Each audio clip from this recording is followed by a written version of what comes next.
you see this? Look, if it ain't official Dana J, Levi for Kelly, Primadonnanews, I don't even want to see it. Just take the phone. Look, you got some weed? Dang. Gotta get some. All right, hurry up. Diesel and them here, everybody here, we waiting on you. While many are commentating on Johnny Depp's defamation lawsuit, I must bring your attention on these motions that were dropped in Robert Kelly's case. Why, you may ask? Because if you look at what's going on in Depp's case, maybe if people looking out for Robert Kelly's best interest had acted in a similar manner, maybe we wouldn't be here looking at all these false allegations being debunked in this motion for this new trial by Jennifer Bonjean. Clearly, you can read the things that I've presented to my audience, and the pictures I've shown you should make a little more sense when I have laid out so many of these false accusers and where these stories came from to let you know that if the jury doesn't even believe the one that I decided not to focus on, that should tell you a lot about this whole case. The point I'm going to make is that these people wanted to use a person like Andrea Kelly to give all these janky-ass people a little more credibility in the public's perspective. The problem with this plan is that using a person like Drea Kelly only brought out more red flags and questions considering the length and time that they were married. The fact that you can pull up her on the scene in his video shoot from '93 with Aaliyah should also bring red flags to the stories she claims that she can't confirm. And the fact that it took all these janky-ass individuals to try to put these narratives about this deceased woman so they could include her in this janky-ass indictment should also tell you the type of evidence I put before you that was dispersed throughout social media, which could have been easily manipulated when you have all these go along, get along, janky ass individuals working hard to sell these books and or cover up the lies that they've sold to the public to overshadow the criminal activities people got on these public platforms admitting, including being at an alleged wedding. Parents, when you knew that's what he was about to do, why didn't you call them? All right. This is where. All right, let me tell you. I didn't call the parents. I worked for Robert. I worked for Robert Kelly. Listen to me. I worked for Robert Kelly. Okay, this just happened, and we get to Chicago. I talk to Daryl. I say, man, what you doing, man? He can't do this, man. I'm supposed to call Daryl, but my loyalty was to Robert right then. There was no loyalty to the fact that there was an underage girl that this man was sleeping with? Well. Okay, so Daryl McDavid was involved too? Interesting. I didn't know he was sleeping with him. I didn't know he was sleeping with him. Well, you knew it was uncomfortable, that it was illegal. You it was knew uncomfortable that she was situation. minor.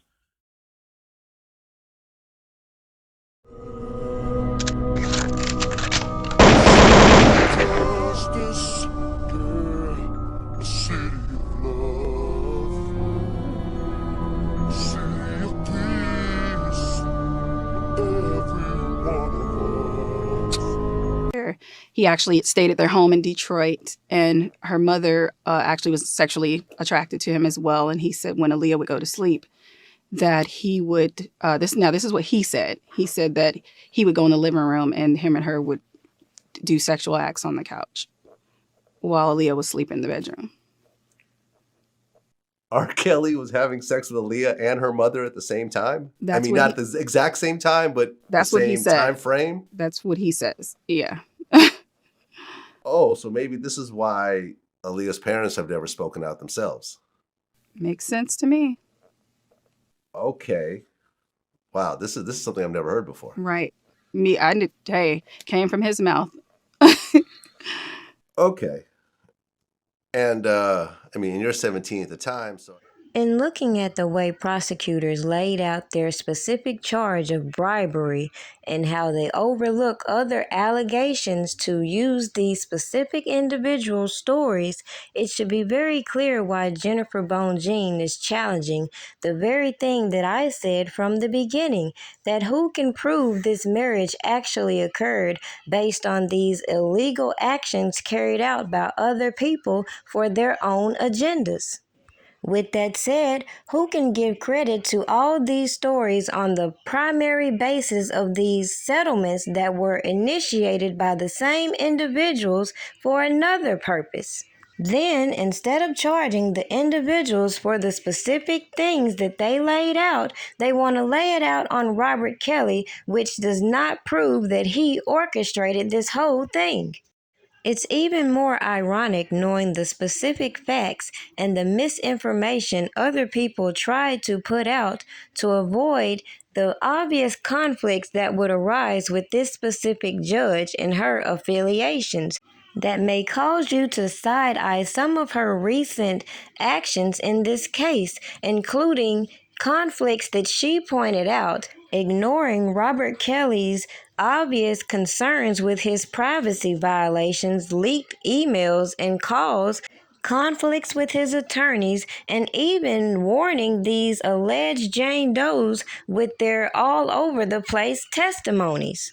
Most recently, instead of answering all the things that Jennifer Bonjean has laid out, she has instead changed the court date for his sentencing up a date. Now again, if a man is petitioning for an acquittal for a new trial, what is this sense of urgency to get him sentenced? With all that said, it still shocks me how people are oblivious to all the things we saw playing out in order for these people to facilitate this RICO conviction. It doesn't take a genius to see their attempts to bring back all these allegations, even this first trial and this tape, and overlook all the janky business that had occurred and how all these individuals are connected. Yet another point to mention is Jennifer Bonjean's mention of ineffective counsel and how all these people working for Robert Kelly had plenty of opportunity to legally act on these allegations. There's plenty of information that contradicts even Andrea Kelly's statements in using her to be the catalyst in this docuseries Surviving R. Kelly, which severely, in my opinion, impacted this man's potential jury.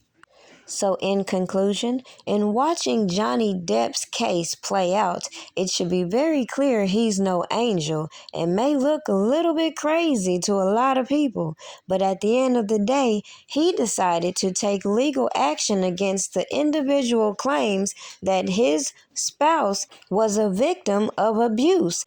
The fact that these people were able to come out here on public platforms talking about they boldly broke these non-disclosures, took settlements, and did all this extra stuff, wrote these book deals, did these interviews, paraded themselves on these stages, then want to come out here and be anonymous Jane Does, and even overlook how one of these Jane Does accused Drea Kelly of defrauding her while Lifetime and other people tried to silence her from exposing that fact. Yet we, the general public, are supposed to take serious Drea Kelly's allegations, just like we're supposed to take serious all these other allegations, piggybacking off of these stories written by a journalist who wouldn't even take the stand and tell the truth. It may be easier to continue to allow Drea Kelly to play the victim card because people don't want to face the fact and how people implicated her in engaging in certain activities as well. It may be easier to allow these people to criminalize normal interactions that may or may not have even occurred that have been over-sensualized by an overzealous prosecution trying so hard to make a case.